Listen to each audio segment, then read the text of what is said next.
There had been a time when a star stuck in a famous TV series dreamed only of graduating into the movies, like Clint Eastwood and Steve McQueen. But now TV stardom had its own sky for a limit. The small screen was wide open for the maverick crime fighter.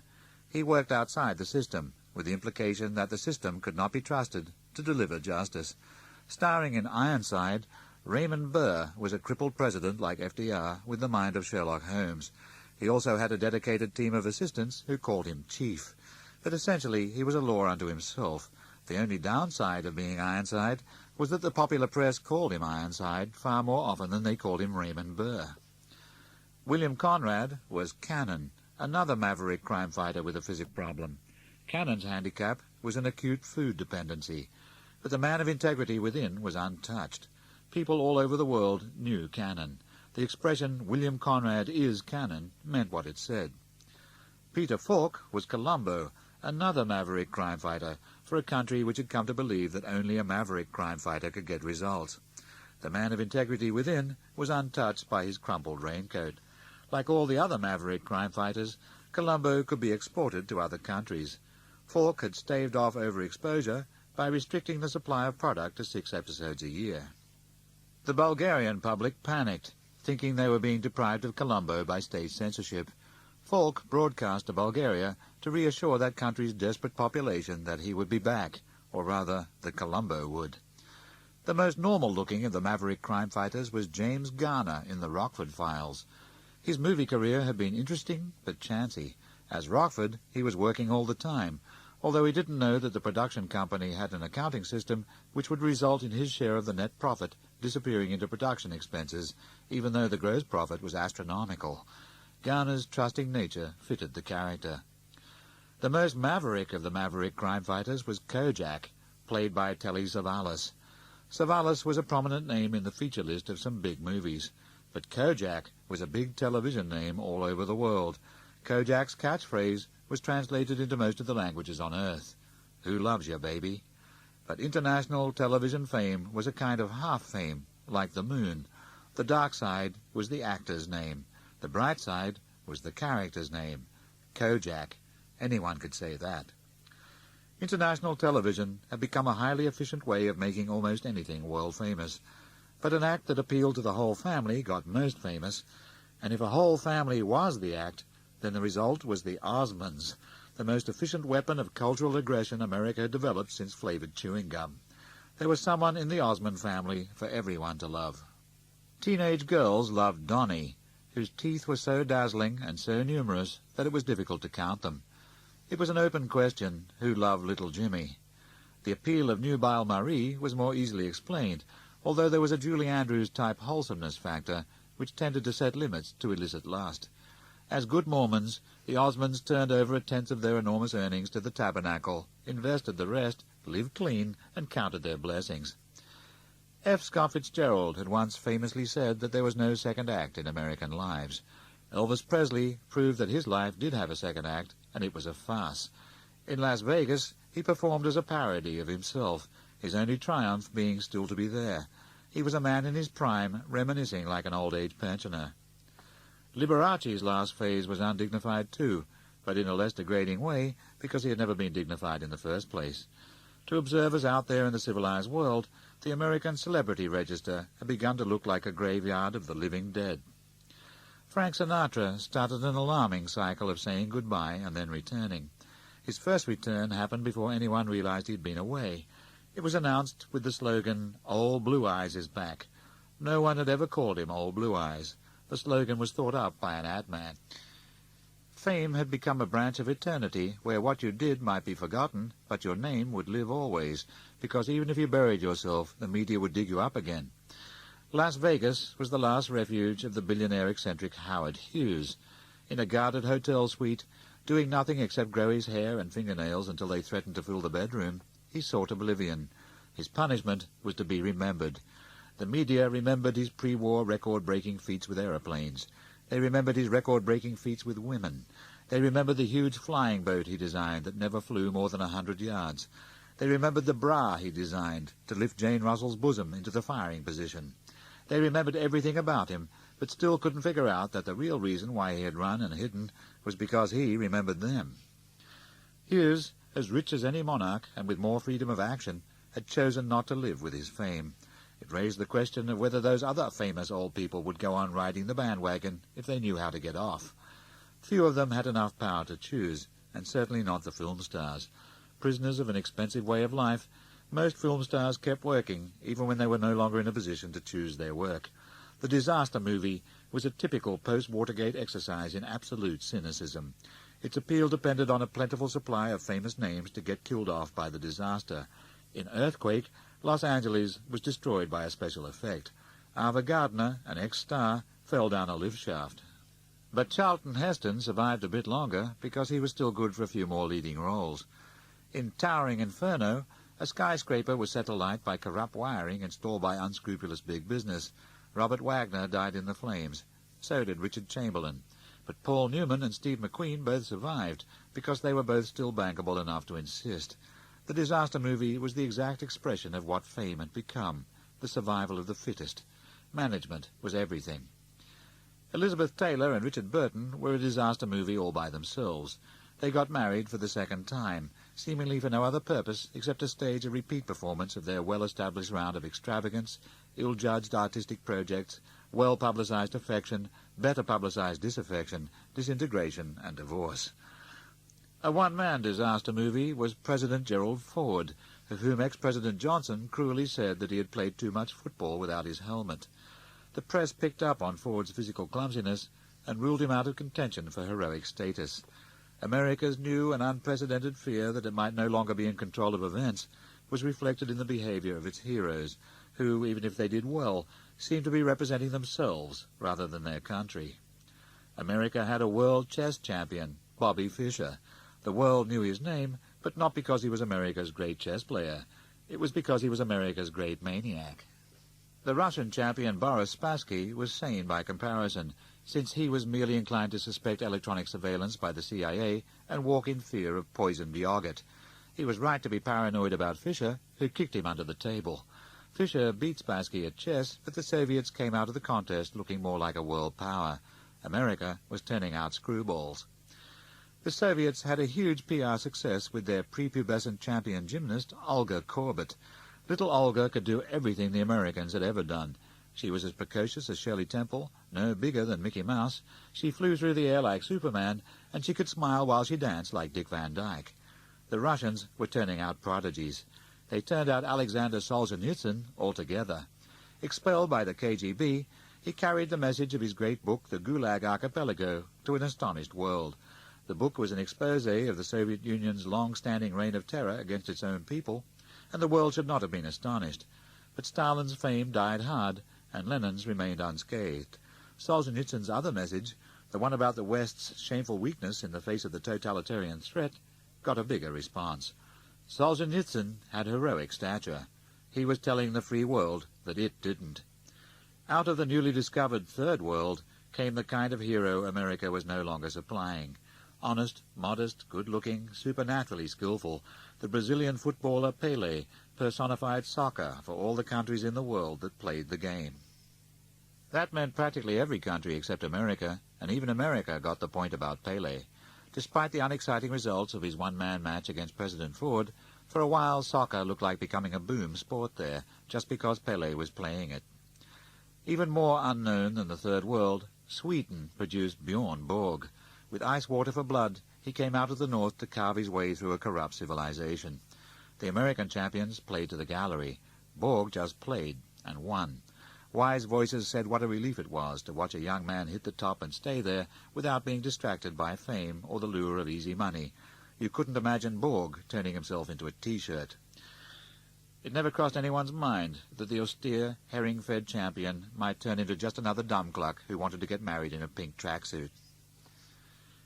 Tennis was the right-shaped sport for television, so the whole world could tune in to what was essentially a display of character. The American woman champion Billie Jean King occasionally shouted at herself, but never at anyone else. She had discipline. Chris Evert never shouted even at herself. She was so disciplined she was practically Borg-like. The American male champion Jimmy Connors, on the other hand, behaved badly when things went against him, and the supreme American male champion, John McEnroe, behaved badly all the time. Tennis players became measures of character in every household. Children were told, "Don't be like McEnroe, be like Borg."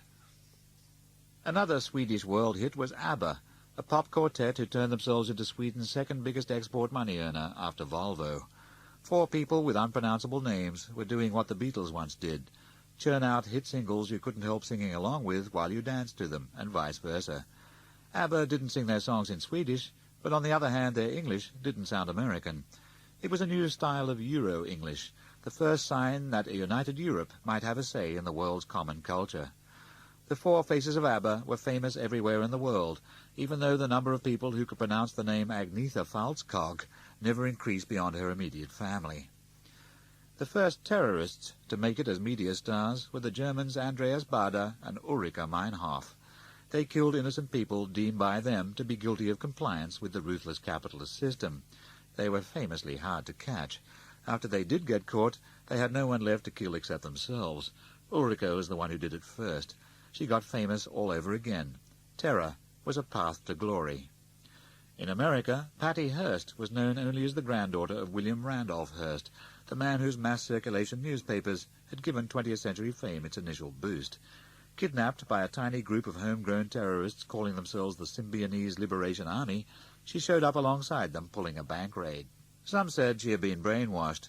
Others said that she had simply found running around with guns and getting famous for it more fun than being anonymously rich. Few said, but all felt, that the veneer of civilization must be awfully thin if a few head cases could stage their own revolution and grab world headlines. In Uganda, Idi Amin had been just a sergeant when the British were running the country. Now he was the man in charge and running the country into the ground, killing thousands while doing so. He was a headhunter, but the world couldn't see that, even though some of the heads were in his refrigerator. What the world saw was a brilliantly successful stand-up comedian. Idi presented himself as a political genius equipped to solve the world's problems. When Britain went on a 3-day week, Idi proclaimed a Save Britain campaign in his capacity as King of Scotland. When Arab terrorists hijacked a plane full of Israelis and landed in Entebbe, Amin detained the hostages to please his allies among the Arab nations. Israel raided Entebbe to get their people out, and Idi was famous all over again. He was never out of the headlines. He ended up in the Sands Hotel, Jeddah, giving interviews about his readiness to return to his grieving country. It was another stand-up routine. Even in its own eyes, America was a wimp in a world gone wild. The feeling of powerlessness was powerfully embodied by Woody Allen. He was an anti-hero hero, devoid of strength, his only dominance over words, an intellectual who understood everything but couldn't change it, and nebbish. In real life, Woody Allen was a superstar in the strict sense, a pint-sized gorilla whose surefire art house appeal earned him the power to set up his own movies on a unique contract, which gave him control over every detail of their manufacture. For everyone outside the business, he was the most famous example of what America had become, nervous. Dustin Hoffman became famous in the 60s in The Graduate, playing a nervous young man who suspected that life in America was stacked against him. In the 70s, he became more famous still as an even more nervous, slightly less young man who knew that life in America was stacked against him. He was small, put upon, and worried, like Woody Allen minus the wisecracks. In Kramer vs. Kramer, he was given a very bad time by the new female superstar, Meryl Streep. Hoffman looked as if he would be given a very bad time by anyone. The only American who looked and sounded as if he was still on top of it all was Muhammad Ali. Faster with his mouth than any other boxer, even though his feet were slowing up, Ali transferred his highly polished technique as an interviewee to the talk show circuit, where he made it clear he was representing himself, not his country. Fame was a storm, and he knew how to ride it. He could manage. So could Barbra Streisand. She was a new kind of world heavyweight champion. She was the first female gorilla. Get her, and you had a movie. Hear her, and you had an earache, some said, but they were shouting into a hurricane. Streisand was Hollywood's first Jewish princess who didn't have to play it Christian. She was so powerful she could play it as she pleased. Her albums sold in millions. She could open any Broadway show she felt like. Her television specials reached the world. She didn't need Hollywood, and Hollywood had always been impressed by that. It handed her the moon. She could manage. From the same England as the Beatles, but from a younger youth culture, came the Sex Pistols. Their 5-minute mission, to be so repulsive that they would never be assimilated. They accomplished it triumphantly. Everyone heard of them, and almost no one knew who they were.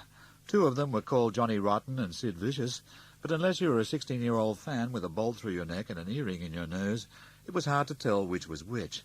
Eventually, Vicious solved the problem by checking into a New York hotel and killing himself, so the one left over must be Rotten. He sank back into the obscurity from which he had never really emerged, leaving the world with a suggestive example of what fame could do if it was cleverly enough manipulated. Operate without people. The last throes of Elvis Presley were like a whole group breaking up, since he had grown so bloated in decline. Death came as a merciful release from long-term drug and hamburger abuse. His career was easier to manage without him. The man was gone, and his fame lived on. When his manager, Colonel Tom Parker, said that Elvis's death didn't change a thing, he was understating the case. Elvis was a bigger hit dead than alive. He made more money in the 3 years after his death than in the whole of his previous career. President Carter moved on too, but his destination was oblivion. The Southern boys behind Carter had no idea how to manage his fame. When he went running, they let him try to finish the course, instead of jogging along for 50 yards and holding a press conference. The result was another disaster movie, with Carter sobbing for air in the arms of his embarrassed Secret Service men. Giving an interview to Playboy was merely ill-advised. Telling the truth in the interview was a disaster. Carter said that he had committed adultery in his heart. He thereby sacrificed millions of votes from plain folks who wanted a president they could count on to be less worried about the world than they were.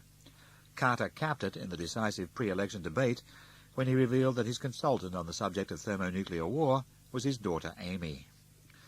With a wimp in the White House, there was a dangerous tendency to admire the devil in Dallas. The soap opera of the same name was dominated by a womanizing, wheeler-dealing oil tycoon whose name became one of the most famous in the world, J.R. Ewing. J.R. was the character's name. The actor's name was Larry Hagman, and he was never as famous as the role he played. On talk shows, the actor matched his manner to the character's wicked grin. Somewhere behind the man pretending to be the real man, pretending to be the character, the real man was protecting his private existence. Letting your image get famous for you was a way of keeping control. But the image was out of control. It had a life of its own. The bad guy was in command. America was up against it. The good guys were wimps, and the bad guys had all the glamour. A good guy was needed who had glamour too. Someone who knew how to seem like a hero. Someone who knew how to handle fame, or at least had some backup from people who knew how to handle him. Ronald Reagan was America's way back to the future. The world's leading power had felt its power slipping. Ronald Reagan's mere appearance promised to put things back the way they used to be, when Jimmy Stewart and Gary Cooper went to Washington, when John Wayne was worth a whole Japanese regiment, when Henry Fonda was president. And Reagan wouldn't be thrown by all the media attention. Reagan was used to fame. Presenting an image had been his life. Reagan, or the men behind him, offered simplicity. Reagan looked, talked, and walked like an old-time movie hero who whipped the heavies in the last reel and got the girl. He was an old-time movie hero. Decades had gone by, but Reagan's delivery, like the color of his hair, was miraculously unaltered. If anything, he had increased his capacity to sound perfectly sincere while saying in a relaxed manner something that he had memorized only with difficulty. Even if Reagan was all fame and nothing else, for now that was enough. There was no man in America to match him. The only man to match him was in Britain, and she was a woman. Margaret Thatcher carried on with all the confidence of Winston Churchill minus the cigar, drumming up memories of a Britain with a seat at the top table. Promising her country that it could rebuild itself, she offered an example by rebuilding herself. At the start, she had the hair, teeth, and voice of a woman who looked her age. Following the advice of carefully chosen image experts, she soon had the hair, teeth, and voice of someone much younger. Focusing all the attention on herself, she forced the opposition into the fatal mistake of making personal attacks on her. It was a mistake because it was too easy. By upstage males in her own party, she was called Attila the Hen and a lot of other things less kind. For the satirists, she would have been a sitting duck if she hadn't moved so fast. But she absorbed scorn like sunlight and photosynthesized it into energy. No parody by others could match her supremely confident self-parody of vim, decisiveness, and bustle. Rumours that Queen Elizabeth II looked forward to her weekly visit from Mrs. Thatcher like a visit to the dentist gained weight during the war over the Falkland Islands, when Mrs. Thatcher started sounding like Queen Elizabeth I. Mrs. Thatcher was born to fame, and the only question was whether her own country was big enough to contain her. The question was answered when she formed a rapport with Ronald Reagan that was the biggest transatlantic romance since Clark Gable embraced Vivian Leigh. When Mrs. Thatcher visited Reagan in America, he announced to the world that her espousal of his free market principles was the greatest honor he could have. When Reagan visited Britain, she voiced the same sentiments about him. But the world knew that their relationship went beyond the mutual admiration of two dedicated supply-side economists. Ronnie and Maggie were two stars together, bathing in each other's glow. Sylvester Stallone acted the part of Reagan's favorite dream, restored pride in America. In First Blood, Stallone was a new breed of American hero, a Vietnam veteran with restored pride. Rambo came back again in Rambo 2, Rambo 3, not to mention Rambo 4, proving over and over again that one man on his own could still stand up to the bad guys, as long as he had the right gun, grenades, rocket launcher, and attack helicopter. Stallone the man was living proof that an American could become his dream. Not content with the body nature had given him, he replaced it with a new one, combining all the most impressive styling features of a 1950s Detroit car. A living, bulging embodiment of Reagan's philosophy, Stallone identified power with the individual will. He was a comic book hero, but the comic was read by adults, the kind of adults who got excited by a heavy-caliber, belt-fed phallic symbol. J.R. Ewing's reign as the King of Dallas reached its apotheosis under Reagan. Now that corrupt America was passé and straight-arrow America was back in business, it was time for J.R. to get his. The shooting of J.R. was announced in advance all over the world. It was fictional, but it made news like fact. Even Britain's staid BBC ran a teaser during the evening news. The line between fact and fiction had become blurred, and it was fame that did the blurring. J.R. was no longer an actor, he was a real man. He was more than that, he was a messiah. He rose from the dead and continued with the next series, like a president going into his next term. Casual violence had been domesticated into a cartoon. It would have been good if things could have stayed that way, but reality was still there, and in reality someone shot John Lennon. The assassin was a fan who had asked Lennon to autograph his Double Fantasy album only a few hours before. Mark Chapman thought he was John Lennon, the real John Lennon, the one who had not sold out. Lennon, who had come to New York to escape the madness of the Beatles' fame, had walked right back into it, and it was holding a gun. Sudden death from a criminal had been understood since Lindbergh. Sudden death from a fan meant that fame was a cage you could never get out of. The growing suspicion that American fandom could be fatal became a certainty when Ronald Reagan himself got shot. This time the perpetrator wasn't a fan of the victim. John Hinckley was a fan of Jodie Foster, and he did it to impress her. Reagan's recovery was rapid, as if he had played this scene before. Getting shot had given him a good chance to reform America's insane gun laws, but he didn't try. Either he was in the pocket of the National Rifle Association, or else he was sustained by his faith that if the good guy gets shot, he recovers in the last reel to get the girl. In hospital, he told his wife Nancy, "Honey, I forgot to duck." It was a line out of an old movie, so he had no trouble getting it right again when interviewers asked him to repeat it. Britain's Prince of Wales chose a bride. For the piercingly sweet but virtually monosyllabic Lady Diana Spencer, the media coverage was total and immediate, converting her from country house obscurity to global omnipresence in 24 hours. The marriage was a real event, between a real heir to a real throne and a real young woman. But the wedding was a media event, by which the Princess of Wales suddenly became the biggest female film star in the world. This was the time when older people throughout the world became aware of Michael Jackson. Young people had been aware of him for most of their tiny lives. One of his first incarnations was as a cartoon character, who took on an independent life under the name of Michael Jackson.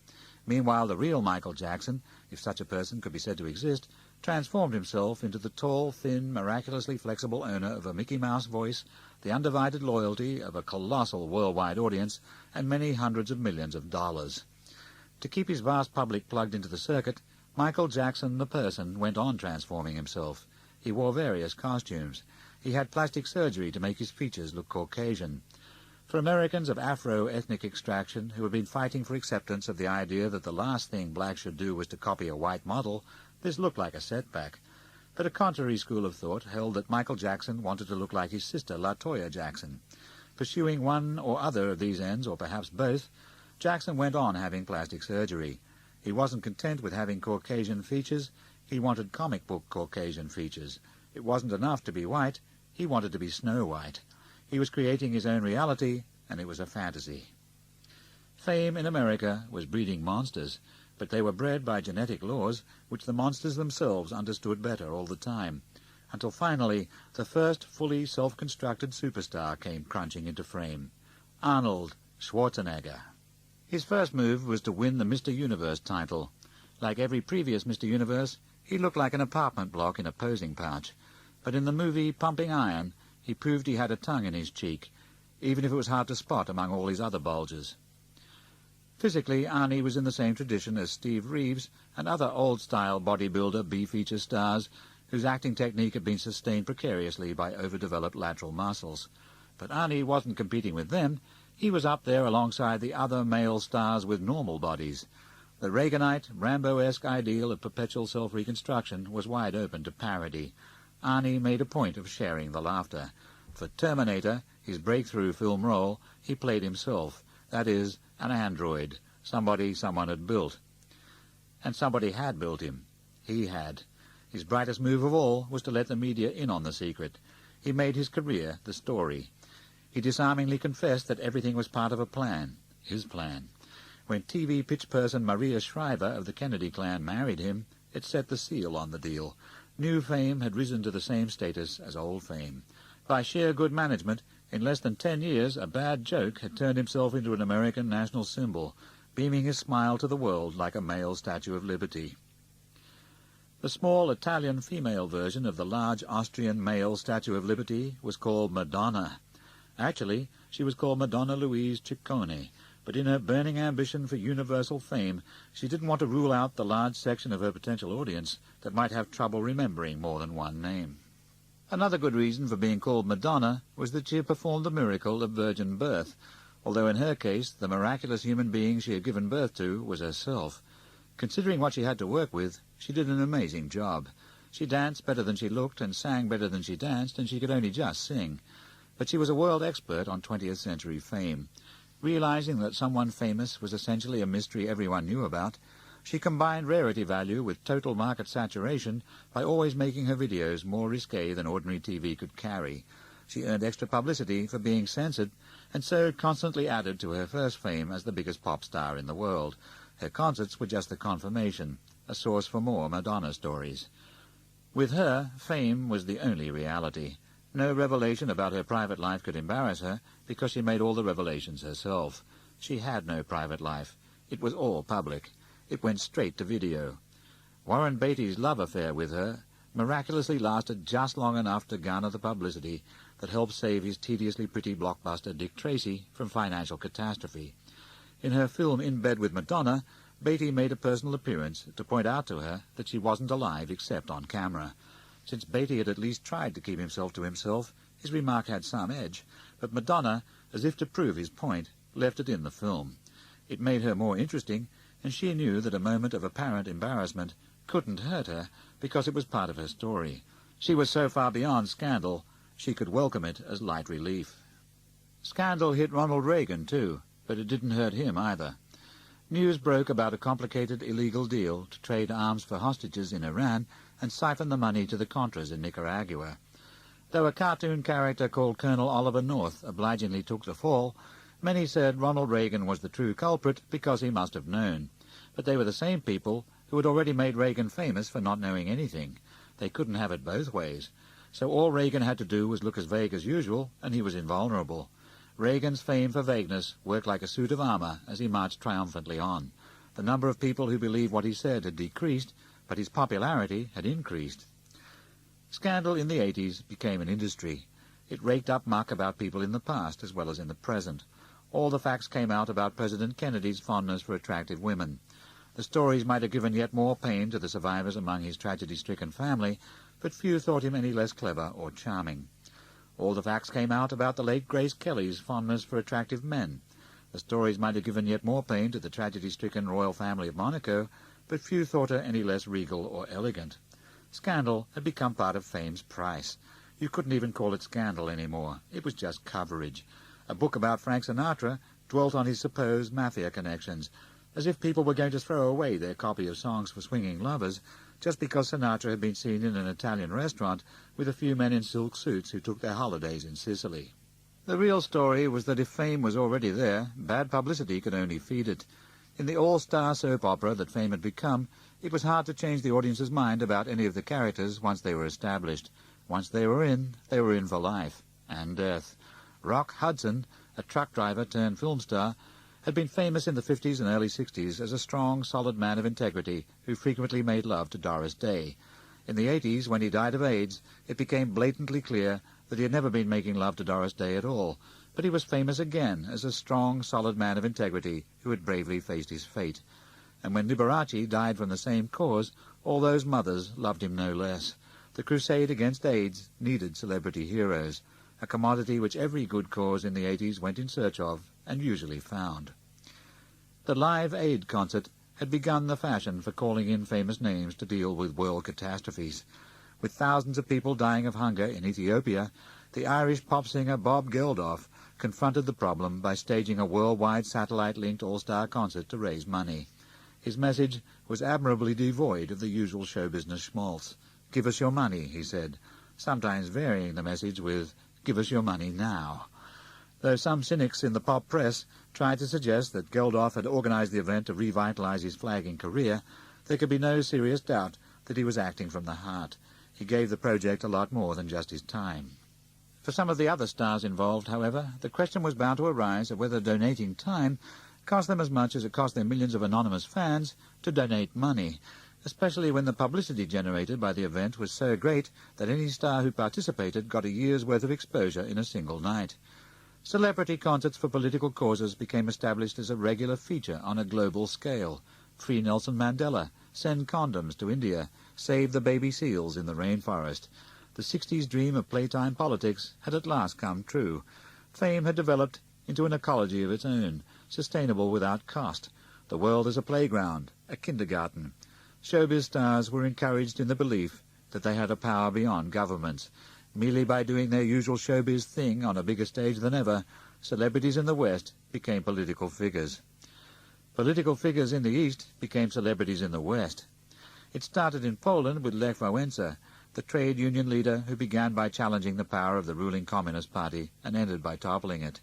He accomplished this historic feat less by persuasion than by example, bravely defying the power of the state and so inspiring the people to do the same. The people's commitment to Wałęsa meant they risked all they had. This wasn't fame as it was understood in the West, but as Poland drew closer to the free world, Wałęsa's fame began to turn into the Western kind.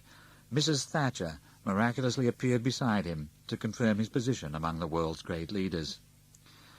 The Russians didn't come to crush the Polish rebellion because they were too busy with a rebellion of their own. Theirs was led by the man in the Kremlin, Mikhail Gorbachev. For a Soviet leader, he looked unusually like a human being. The wary pointed out that Stalin had looked quite benevolent too. They were right to be wary, but wrong about Gorbachev. Whether or not he was making his reforms simply to retain the party's grip on power, nevertheless he made them, and the Soviet Union's previously unimaginable disintegration began. Gorbachev had done it by the uniqueness of his personality. Mrs. Thatcher appeared beside him to confirm his position among the world's great leaders. Gorbachev had a fierce competitor for Mrs. Thatcher's affections in Ronald Reagan, but there was only one phrase for the way the two famous men got on. They got on famously. Incredulous observers said that although their double act looked like Bud Abbott and Lou Costello, the real comparison was with Francis and his talking mule. 20 years before, Soviet tanks had put a stop to reform in Czechoslovakia. This time the tanks weren't coming, and Václav Havel was free to become what the world had never seen outside the dreams of classical philosophers, a poet king.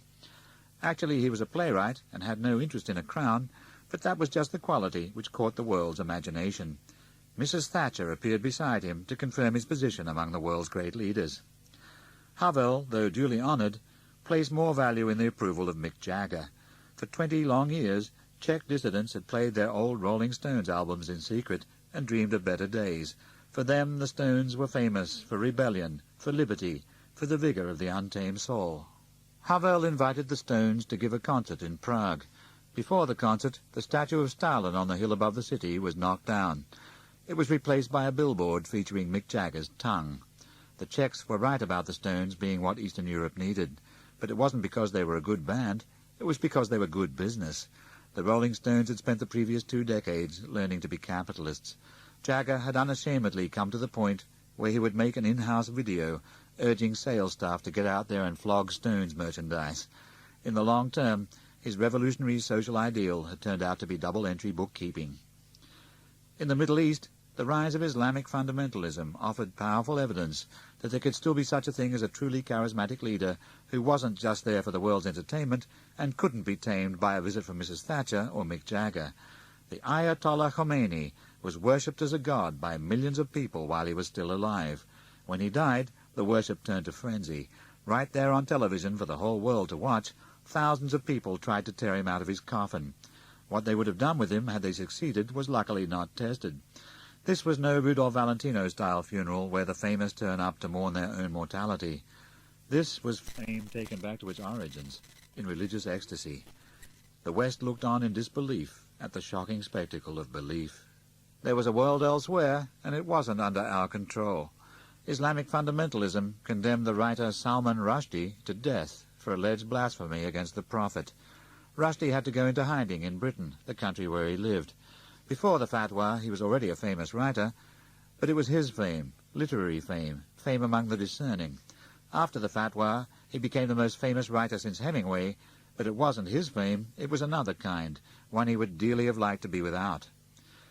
In Iraq, Saddam Hussein was a leader who used all the personality cult trappings of the old-style Marxist regimes, but seemed to need little of the coercive apparatus, because the people were crazy about him, no matter how crazy he might be himself.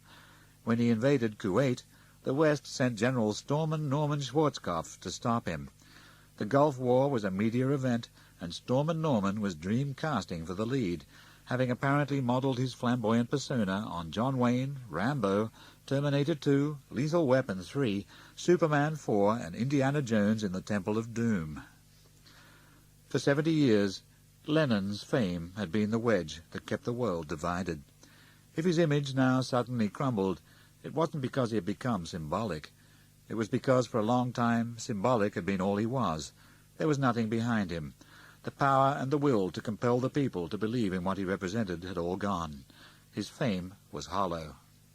Fame looked hollow in the West, too, but we had the advantage of knowing that it was bound to look that way. More than 90 years of continuous development of the mechanisms of publicity had given us the 24-hour Fame Spectacular. It was self-sustaining. The Japanese bought Hollywood, but the show went on just as before. It didn't even need the American economy anymore, because it was part of the world economy. It was the most glamorous byproduct of the new global information society, and we'd come to understand it because the information came with it. Fame was a show, but it was our show. It was a show we couldn't do without, a show we had to see. Elizabeth Taylor went on, giving her heart to progressively more obscure men, attracting more publicity for the wedding the more she kept the press away, until finally she married a construction worker and caused a world media sensation by shutting the reporters out entirely, so that they had to hang in the sky like starving vultures. It looked as if fame could conquer death. As the technology advanced to a stage where it could create any illusion, the whole 20th century went on to video, and the fast-forward looked like a rewind. Famous people from then, Humphrey Bogart, Louis Armstrong, started to show up in commercials made now. It was a sort of eternal life, except it was for the image and not the soul. The actual person wasn't there to object. It looked as if the spectacle had wiped out the reality. But off-screen, reality was still there. When one of Marlon Brando's children went on trial for murder, the star had to come out of his Pacific Island fortress and do what he had never done before, plead with the press. He begged them not to take it out on his children, but he was too late. His fame had already taken it out on his children. Famous people were living human beings. Not even show business could conceal that fact, and outside show business it showed up with cruel clarity. Amateur actors who forgot their lines were savagely punished when they found that all the attention could not be switched off. The royal family was an institution the British had that the Americans hadn't, but the royal family had let publicity into the palace under the impression that it was the same as daylight, and the result was all the razzle-dazzle of the international media circus, with none of the capacity to engineer the outcome. There was no way back to secrecy. there was nowhere to run. If the Prince of Wales had gone to the moon, there would have been reporters waiting. If the Princess of Wales had gone to a nunnery, the Mother Superior would have been Oprah Winfrey. The two most privileged people in the world were human sacrifices. Like those randomly chosen youngsters, the Aztecs would treat as royalty for a few nights, and then cut out their hearts. Their best hope was that we would understand. And by and large, we did. 90 years before, it would have been more of a mystery. But with only a few years of the 20th century left to run, the workings of fame had become so immense, so dazzling, and so noisy that they stood revealed for all to see. Fame is a luminous and therefore limited version of the world, but without it we couldn't cope with the world's complexity. We all need a map, and all maps are drastic simplifications. To quarrel with them on that account is pointless. What we shall be concerned with is whether the map is a good one and leads to the treasure, which is the reasonable truth.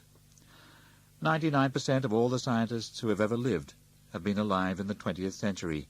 We can't remember them all, but we all need to know the name of at least one person who can comprehend what we can't. It might as well be Einstein, who really did have the all-embracing, generous world-view to match his creative brilliance. We all need to know the name of at least one person who can sing the way we can't. It might as well be Pavarotti, who really does sing for the love of life. We all need to know the name of at least one person who is good the way we aren't. It might as well be Mother Teresa, who really isn't after that recording contract. It does us no harm that Hitler is our ready symbol of a man more evil than we are, Martin Luther King of a man more brave, the young Marlon Brando of a man more beautiful. It does us good. The famous help us live. What they do for us. Fame is what we do to them. We turn them into characters and put them in a show, a modern version of the Passion Play. The ones we respect burn like angels. The ones who ask for worship burn like witches. Fame, like happiness, ruins anyone who pursues it for its own sake, and exalts only those who have proper work to do.